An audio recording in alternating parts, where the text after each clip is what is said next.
Bienvenidos a Podmédicos, un espacio que narra historias de ciencia y humanidad en el mundo de la medicina, ofreciendo conocimiento y aprendizaje para estudiantes, médicos y personal sanitario.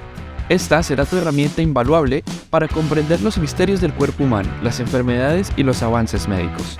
En Podmédicos, la medicina se convierte en poesía y la vida se convierte en una lección eterna. La migraña es de las cosas que más incapacitan frecuentemente, que produce las mayores tasas tanto de presentismo, que es estar en el trabajo y estando enfermo, como de absentismo, que es dejar de trabajar. Y esta cifra sigue ascendiendo cada día conforme los sistemas productivos van cambiando. A pesar de que la primera causa de cefalea en este medio es la resaca, la migraña sigue siendo una de las principales causas de incapacidad y de consulta en el servicio tanto de urgencias como de atención primaria. Así que, ¿cuál será el capítulo de hoy? Hoy hablaremos de mi cabeza, Dios, migrañas. Bueno, así que bienvenidos al capítulo de hoy de Podmédicos, tu podcast de medicina para que estudies sin la necesidad expresa de tener que leer, sino que pases un rato mero con nosotros. Así que Juan, ¿qué tal? Bueno, estoy muy bien, muy emocionado porque tuvimos una pausa larga en el podcast, pero solucionando algunos temas personales, retomamos esto con mucha energía y con mucho entusiasmo, que para nosotros es gratificante pues crear esta comunidad de estudio, de aprendizaje, porque la mejor forma de aprender también es enseñar.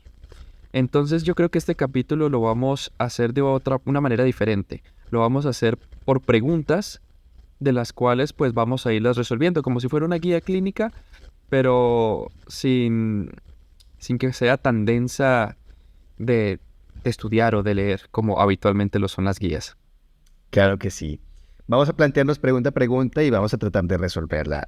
Muy bien, Miguel. Entonces iniciemos con esta primera pregunta. ¿En qué lugar se encuentra actualmente la migraña en la lista de trastornos discapacitantes a nivel mundial?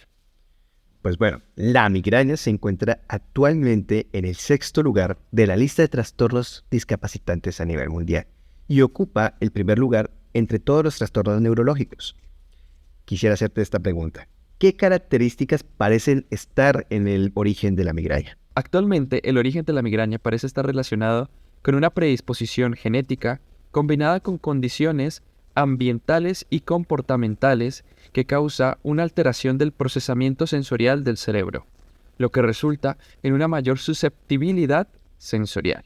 Muy bien, Miguel. Entonces, ¿cómo hemos mejorado nuestra comprensión de la migraña a lo largo del tiempo?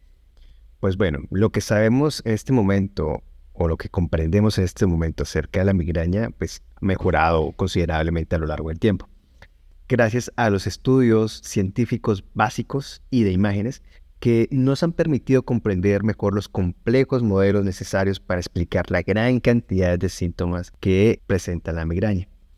¿Cuáles son las fases clave de la migraña y cómo se ha conceptualizado la enfermedad? Vale, pues la migraña se caracteriza por una sucesión de fases clave que a menudo se superponen.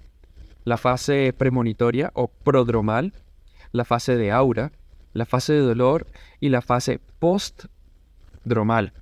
Una mejor comprensión de estos eventos ha permitido conceptualizar la migraña como un trastorno de red que involucra múltiples regiones corticales, subcorticales y del tronco cerebral, generando una amplia constelación de signos y síntomas.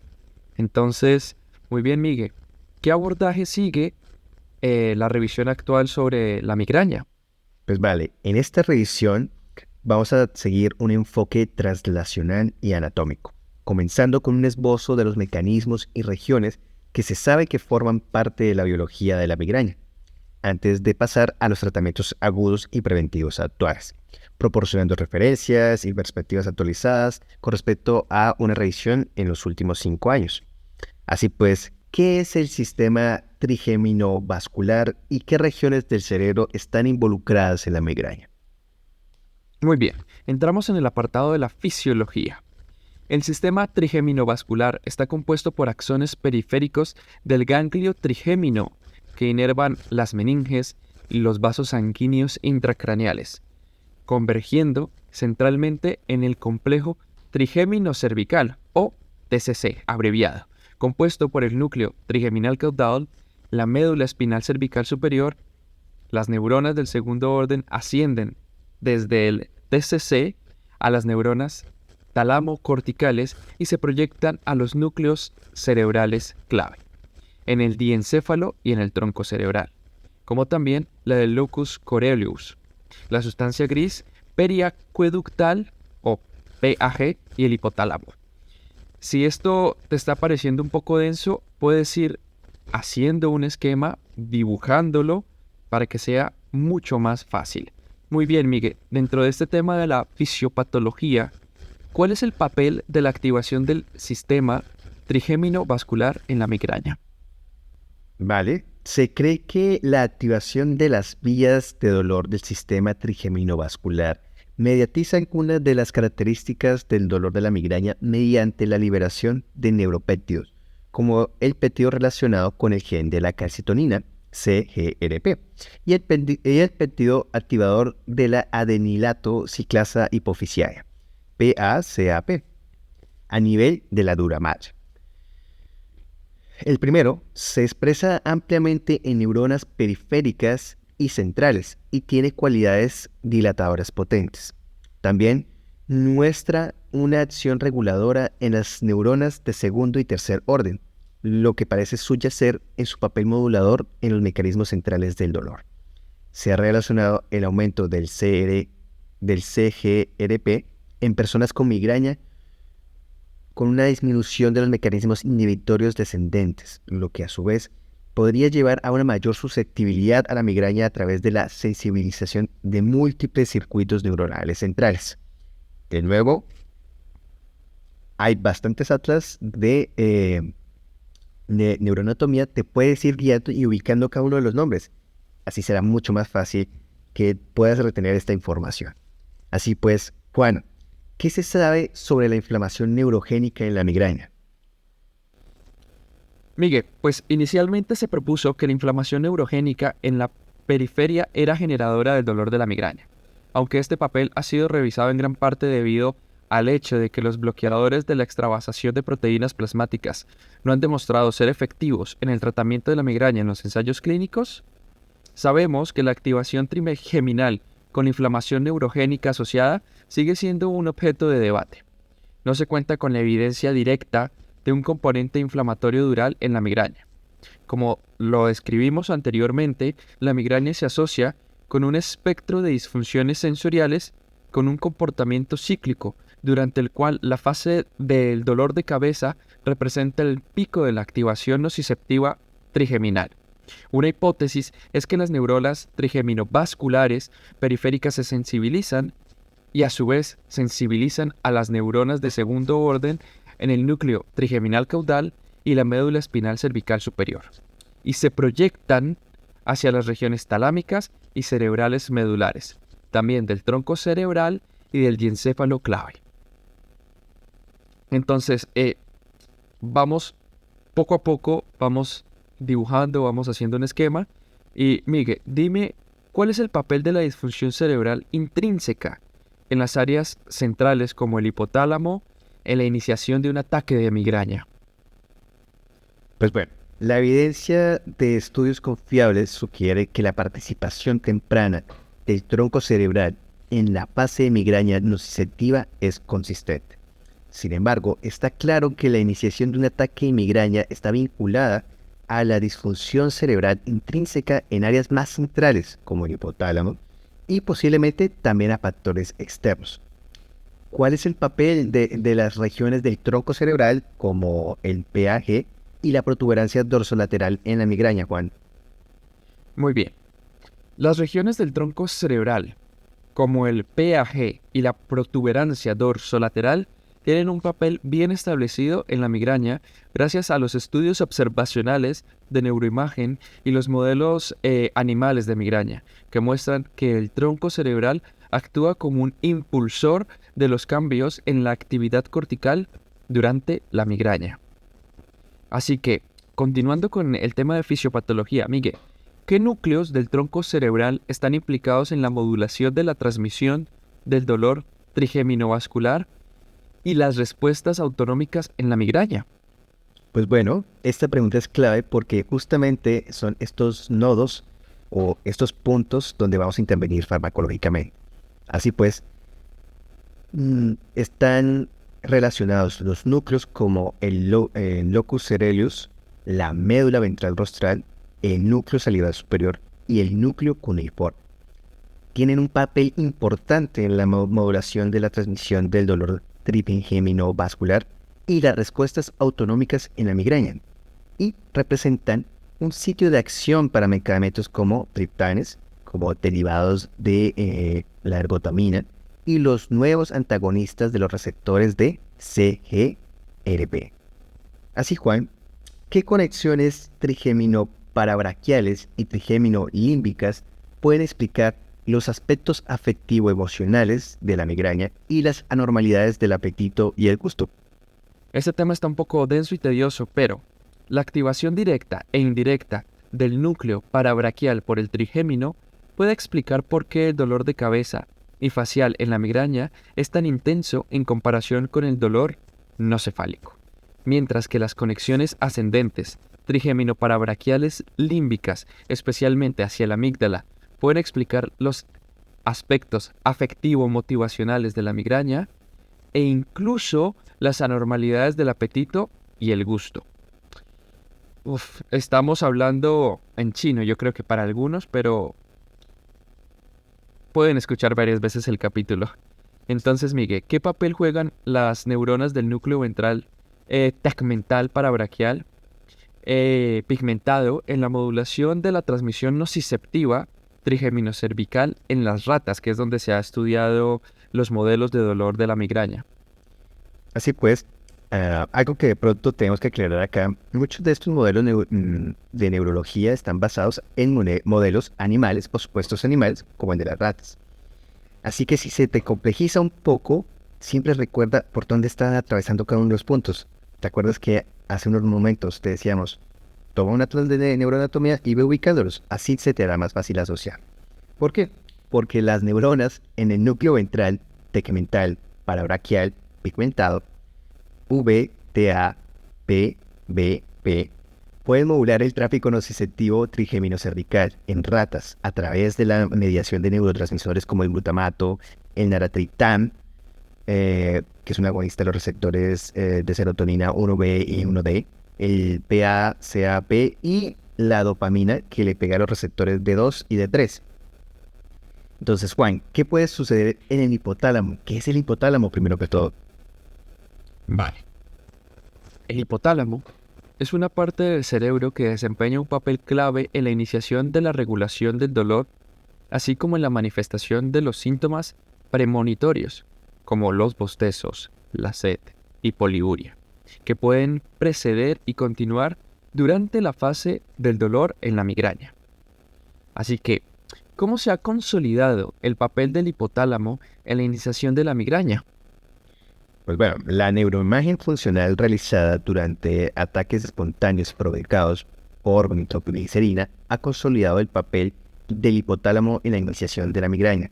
Un paréntesis aquí, y es que las neuroimágenes funcionales son resonancias en las cuales a los pacientes se les inyecta un marcador y se ve el flujo o el cambio vascular o de las corrientes vasculares dentro de la cabeza.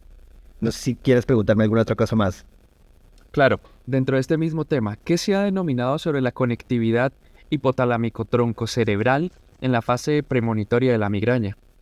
Bueno, y se ha demostrado una alteración en la conectividad hipotalámico-tronco-cerebral, con los núcleos trigémino-espinales y la protuberancia dorsorostral en la fase premonitoria de la migraña, hasta 48 horas antes del inicio del dolor.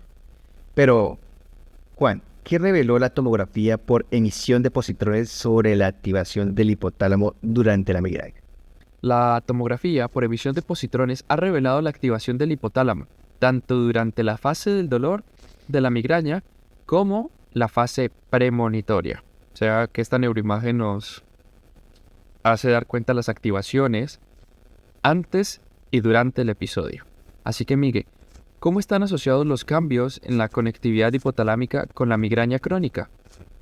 Pues bueno, en la imaginología funcional se ha podido demostrar que los cambios en la conectividad hipotalámica con el núcleo trigémino espinal y las regiones corticales están asociados con el desarrollo de migraña crónica.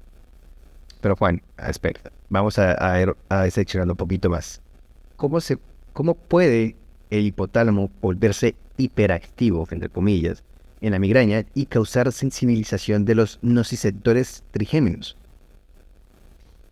Vale, el mecanismo exacto por el cual el hipotálamo puede volverse hiperactivo, entre comillas, como tú lo mencionabas, en la migraña, eh, lleva una sensibilización de los nociceptores trigéminos. Eso no está claro aún. No hay estudios que digan esto es.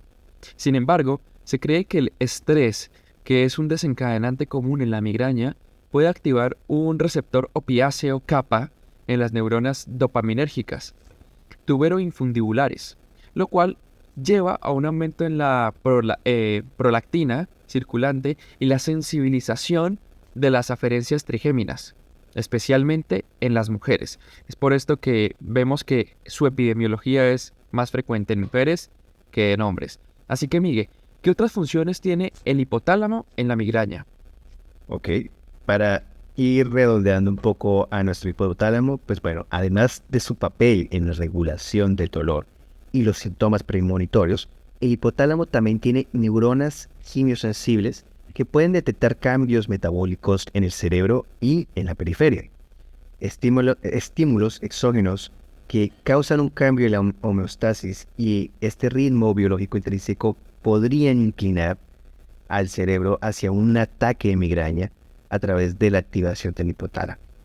El hipotálamo también tiene conexiones directas e indirectas con el tálamo, el sistema trigeminovascular y las neuronas del tronco cerebral simpáticas y parasimpáticas, lo que influye en la regulación nociceptiva y autonómica en la migraña. Ahora bien, pasemos al tálamo. ¿Qué papel juega el tálamo en el procesamiento sensorial, Juan? Muy bien.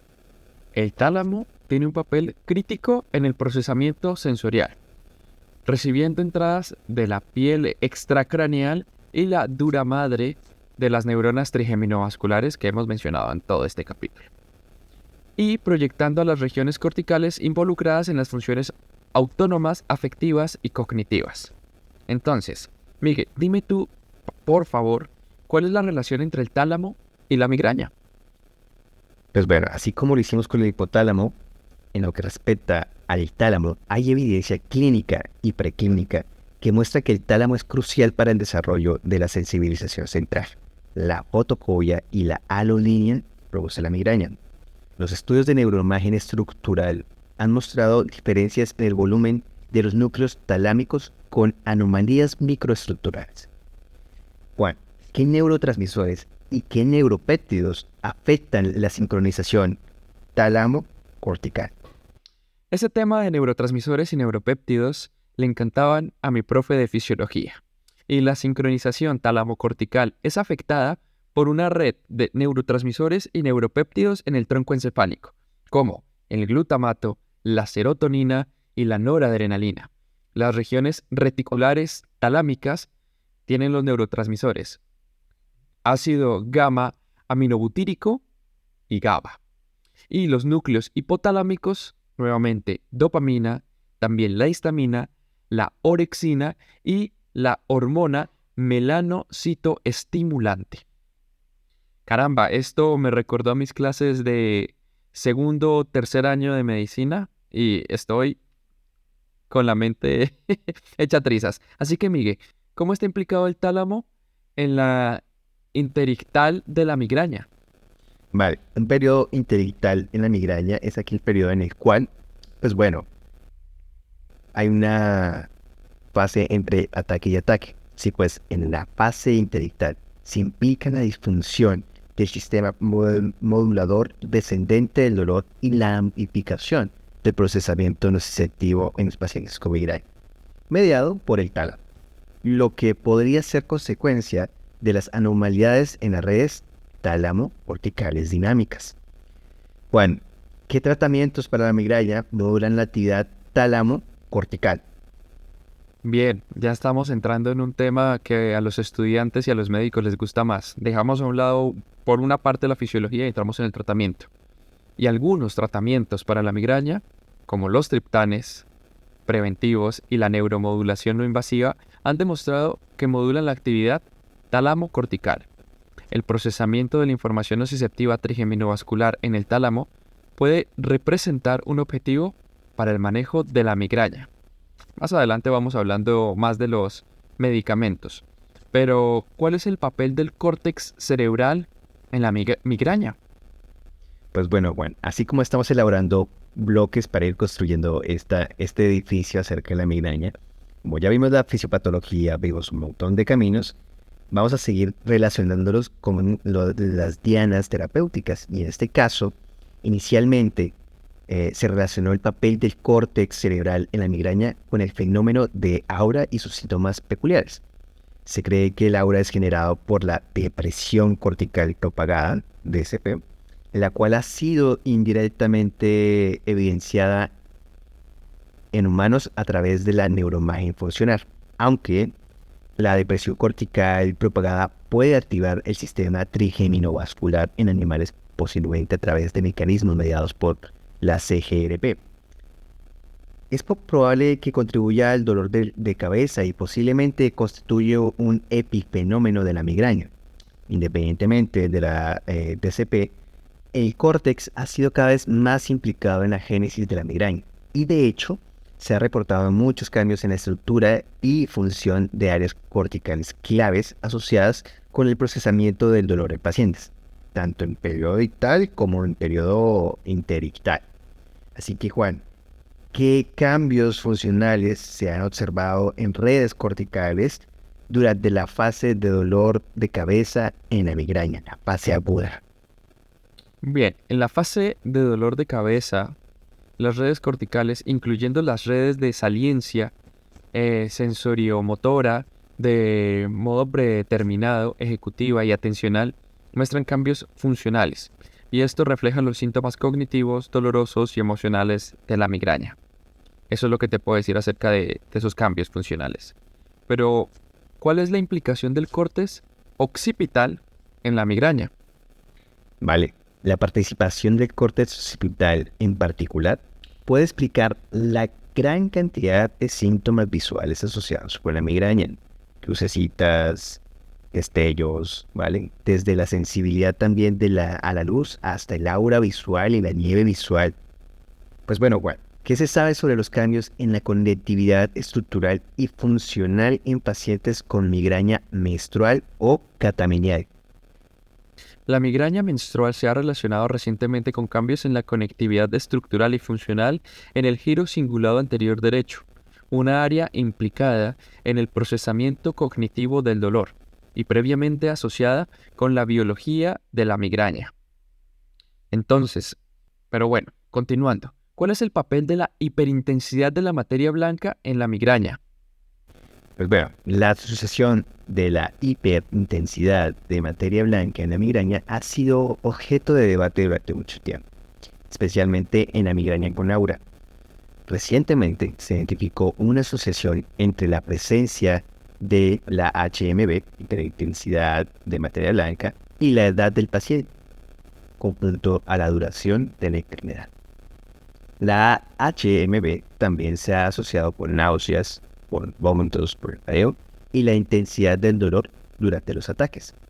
Sin embargo, Juan, ¿qué me puedes hablar, o más bien, qué se puede saber sobre la falta de habituación en la migraña y su relación con la disfunción cortical y la desincronización taratopóstica? Muy bien, Miguel. Pues la falta de habituación en la migraña se relaciona con la difusión cortical y la desincronización talamocortical, lo que implica que estímulos sensoriales repetidos causan un aumento incremental en lugar de una reducción en la amplitud de las respuestas sensoriales. Y esta falta de habituación se revierte durante la fase ictal, cuando los ataques se vuelven más frecuentes. Entonces, ¿Cuáles son las novedades terapéuticas que se han introducido en el campo de la migraña en los últimos años? Juan, y antes de llegar a esas novedades, aquí una novedad en el podcast. Te invitamos a que te pares, te estires, que ya casi lo vas a lograr, ya casi lo vas a completar este capítulo. Sabemos que es denso, de hecho creería que es uno de los más densos que hemos realizado, pero de la mano contigo, y si te paras, acudes ese cuerpo, miras a lo lejos, te das un respiro, vas por un vaso de agua, lo vas a lograr, ¿vale? Qué buen momento para un café. Qué buen momento para un café. Así que bueno, ya que te has tomado este espacio, si pausaste, pausa tranquilo, ve por tu café, ve por tu vaso de agua. Si ya lo lograste, bienvenido de nuevo. Y queremos decirte que se han introducido varios medicamentos nuevos en la práctica clínica y se están explorando otros objetivos terapéuticos como el glutamato, la amilina, la adrenomedulina, las orexinas y el péptido activador de la adenilato ciclasa de la pituitaria. Bueno, ¿cómo han cambiado estos nuevos tratamientos el paradigma del manejo de la migraña? Miguel, estos nuevos tratamientos han cambiado rápidamente el manejo de la migraña, descifrando en particular la división dicotómica entre la medicación aguda y la medicación que es preventiva. Entonces, ¿qué se está considerando más en la evaluación de la eficacia y la tolerabilidad de estos nuevos medicamentos? Pues bueno, se están considerando más los resultados informados por los pacientes, la percepción subjetiva de ellos, como la carga interictal y el periodo perdido debido a un ataque, lo que ha permitido avances significativos en el manejo de esta afección. Bueno, ¿qué tipo de medicamentos se utilizan para la migraña aguda de frente? Por fin, llegamos a una parte súper interesante que va a ser de gran utilidad para el servicio de urgencias. Entonces, Miguel, ¿qué te parece si yo te doy un caso clínico y tú me dices estos medicamentos para que todos integremos el podcast y no sea tan tedioso? ¿Te parece? Ok, vamos a ver. Vale, perfecto. Llega Paula, paciente de 25 años, al servicio de urgencias por cuadro clínico de 4 horas de evolución consistente en cefalea hemicraniana derecha de predominio retroocular con síntomas visuales como disminución de la agudeza visual y un escotoma central asociado a sonofobia, fotofobia, náuseas, émesis y diaforesis, que la paciente refiere como sudoración fría. Entonces, ya detectando que es un episodio de migraña, ¿cuáles serían estos medicamentos de la fase aguda de la migraña? Pues bueno, aquí en primera línea tenemos los antiinflamatorios no esteroideos, los famosos AINES o en inglés los NSAIDs. Ejemplos de AINES, el preferido y en primera línea, naproxeno. También tenemos los analgésicos combinados en segunda línea, que pueden ser tanto AINES como paracetamol combinado con opioides de la primer paso de la OMS, las preparaciones de ergotamina y medicamentos que pudiesen ser específicos para migraña de la serie de AINES. Ahora bien, Juan, ¿cómo funcionan los triptanes? Vale, los triptanes son agonistas completos de los receptores de serotonina presinápticos 5-HT1B y 5-HT1D que inhiben la liberación del CGRP y se utilizan para el tratamiento agudo de la migraña. O sea que estos medicamentos también estarían indicados en la fase aguda. Entonces, Miguel, ¿cuántas opciones de triptanes hay y cómo se pueden utilizar en combinación con otros medicamentos? Pues bueno, dependiendo del mercado en el que estés, pueden haber hasta 7 opciones diferentes de triptanes. Sin embargo, uno de los más conocidos, por dar de ejemplo, es el sumatriptán para el manejo de migraña aguda. Hay diferentes combinaciones inclusive en el cual se pueden dar con AINES y pueden prolongar el efecto terapéutico y limitar los rebotes. Bueno, hay diferencia de tolerabilidad en los triptanes entre hombres y mujeres. Sí, la verdad es que sí. Las mujeres parecen presentar una frecuencia más alta de efectos adversos y tasas de recurrencia del dolor de cabeza con el manejo de triptanes, aunque esto todavía está en discusión, pero es lo que se ha demostrado. Entonces, teniendo en cuenta esto, ¿cómo se categoriza la no respuesta a los triptanes? Este es el caso en el cual decimos, vaya, no nos funcionó una de nuestras primeras líneas de manejo. Pues bueno, la no respuesta a los triptanes, dada una dosis y un ciclo, se puede categorizar como en refractaria. Específicamente, y siendo un poco más concretos, se trata del fracaso de 3 triptanes y uno de los cuales debería ser sumatriptán subcutáneo.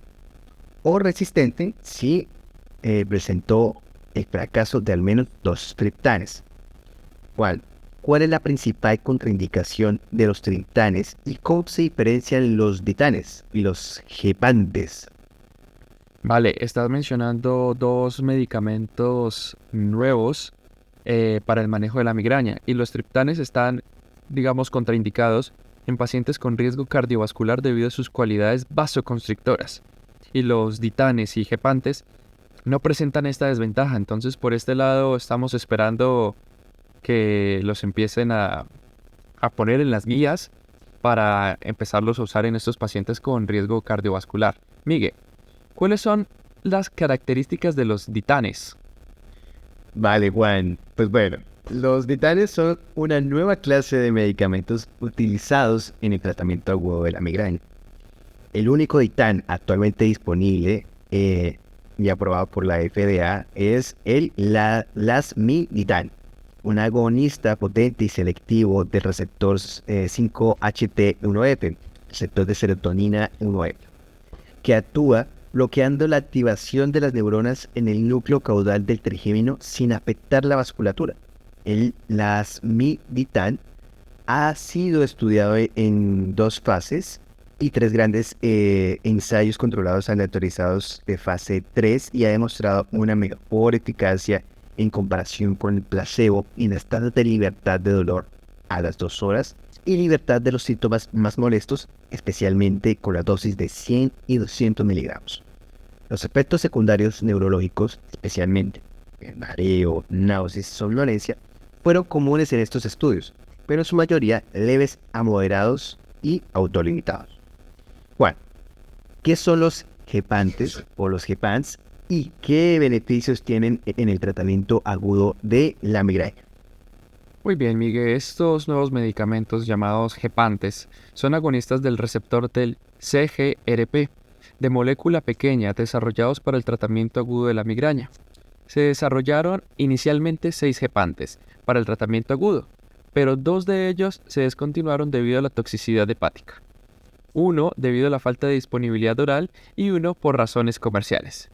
El ubrogepant y rimigepant representan una nueva generación de gepantes orales que han recibido aprobación por parte de la FDA para la terapia aguda de la migraña, tras estudios de fase 3.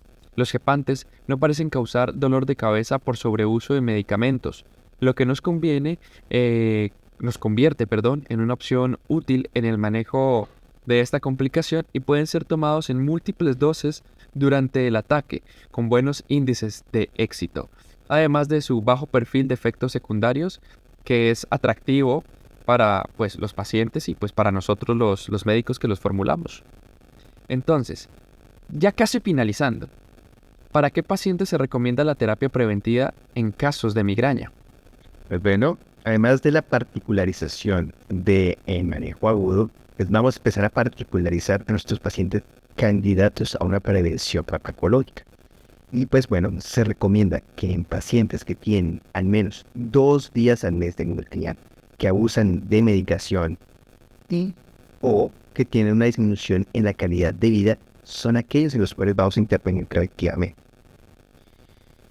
Pero supongo que me preguntarás, ¿qué tipos de medicamentos se utilizan comúnmente para la prevención de la migraña, Miguel? Ok, pues bueno, usualmente los que usamos son los beta bloqueadores, los anticonvulsivos, los antidepresivos tricíclicos y los moduladores de canales de calcio. Juan, Sin embargo, tenemos una cosa llamada los anticuerpos monoclonales. ¿Qué son los anticuerpos monoclonales, mejor llamados como MABs, y cómo se usan en la prevención de la migraña? Estos medicamentos son una clase que se dirigen específicamente a la proteína CGRP, que ya la hemos mencionado a lo largo de este capítulo, y su receptor, y se ha demostrado su eficacia en ensayos clínicos ya de fase 3 que se utilizan para la prevención de la migraña. Eh, Miguel, ¿qué ventajas tienen los gepantes en comparación con los anticuerpos monoclonales? Pues mira, Juan, los gepantes tienen una vida media más corta y una menor tasa de eventos adversos, lo que los hace más seguros, especialmente para mujeres embarazadas. Juan, ¿qué medicamento gepante ha sido aprobado por la FDA para la prevención de migraña? Muy bien. Atogepant ha sido el medicamento para la prevención de la migraña episódica. Pero Miguel, ¿qué otros medicamentos se han demostrado eficaces en la prevención de la migraña? Ok, entre los otros medicamentos que tenemos como preventivos encontramos la onabutilinotoxina, el propanolol, el topiramato, la funaricidina, el candesartán, la melatonina y memantina. Claro, todos en una tasa diferente de efectividad. Sin embargo, dentro de estos, los más utilizados son el propanolol, el topiramato y la toxina botulínica. ¿Qué efectos secundarios son los más comunes en estos medicamentos? Pues bueno, los más comunes vienen a ser la constipación, las náuseas y la elevación de la alanina aminotransferasa por su implicación a filtración hepática. Así que Juan, ¿por qué la neuromodulación no invasiva es de particular interés clínico en el manejo de la migraña como alternativa no farmacológica? Vale. Es de particular interés porque ofrece la opción de ser utilizada tanto como tratamiento agudo como preventivo y presenta pocos efectos secundarios sistémicos, lo que la hace una opción viable para pacientes que presentan problemas de tolerancia o necesitan evitar interacciones medicamentosas. Esto ya en mujeres mayores o en señores mayores también. Eh, ¿Qué dispositivos se utilizan en el tratamiento de la migraña? Juan, los dispositivos utilizados en el tratamiento de la migraña son aquellos que tienen como objetivo afectar el sistema nervioso a través de un enfoque transcutáneo, ya sea de manera central, como la estimulación magnética transcraneal de pulso único o STMS, o en la periferia, como la estimulación no invasiva del nervio vago o NBNS. También tenemos la estimulación del nervio supraorbital o SNS y la estimulación transcraneal de corriente directa, TDCS. Juan, ¿cuál es la eficacia de los dispositivos de estimulación transcraneal magnética en la prevención de la migraña? La eficacia ha sido demostrada en pacientes difíciles de tratar. Ha sido demostrado en diferentes estudios en los cuales, en la bibliografía que les vamos a dejar al final o en la descripción del capítulo, podrán ampliar más esta información. Eh, Miguel, ¿qué resultados han demostrado la estimulación del nervio trigémino externo supraorbitario en el tratamiento de la migraña? Así pues, Juan, ¿cuál es el objetivo de la estimulación magnética periférica repetitiva en el tratamiento de la migraña? El objetivo de esta estimulación en el tratamiento de la migraña es prevenir la migraña episódica, especialmente en pacientes con un alto nivel de involucramiento muscular. Todo hace parte de los pacientes que tienen aura. Pero ya para finalizar, te voy a hacer esta última pregunta porque yo sé que nuestros oyentes o abandonaron el capítulo o lo van a escuchar después. Espero que sea esta la opción y finiquitamos este capítulo. Miguel, ¿por qué se considera que la última década ha sido un periodo emocionante para los clínicos e investigadores interesados en la migraña? La frustración. la frustración de que realmente teníamos muy pocas opciones terapéuticas, unas pocas opciones farmacológicas y que realmente no teníamos mucha idea de la etiología y la fisiopatología. Así que, pues bueno, en la última década se ha considerado un periodo emocionante para los clínicos e investigadores interesados en la migraña, porque ha visto un aumento rápido en los estudios que han llevado a una mayor comprensión de la neurobiología del trastorno. Y los pacientes con migraña están recibiendo tratamientos novedosos que están más adaptados a sus necesidades, a sus vidas y a sus particularidades. Así que bueno, te felicitamos. ¡Yeah! Eres un crack, has llegado hasta acá. Hemos finalizado este episodio de migraña y yo solo quiero decirte que si quieres indagar más sobre el tema, te dejamos el artículo donde sacamos este episodio en la descripción. Y si quieres indagar aún más, puedes buscar en Annals of Internal Medicine en el episodio de In the Clinic Migraine. Ahí estará toda la información para que puedas estudiar no solo para el examen, sino para la vida y tus pacientes. Miguel, gracias por compartir este episodio conmigo. Claro que sí. Y ven, te digo un secreto aquí cerquita. Síguenos Dímelo. en Instagram. Síguenos como podmédicos y @MiguelCanonMD. Hasta la próxima. Chao, chao.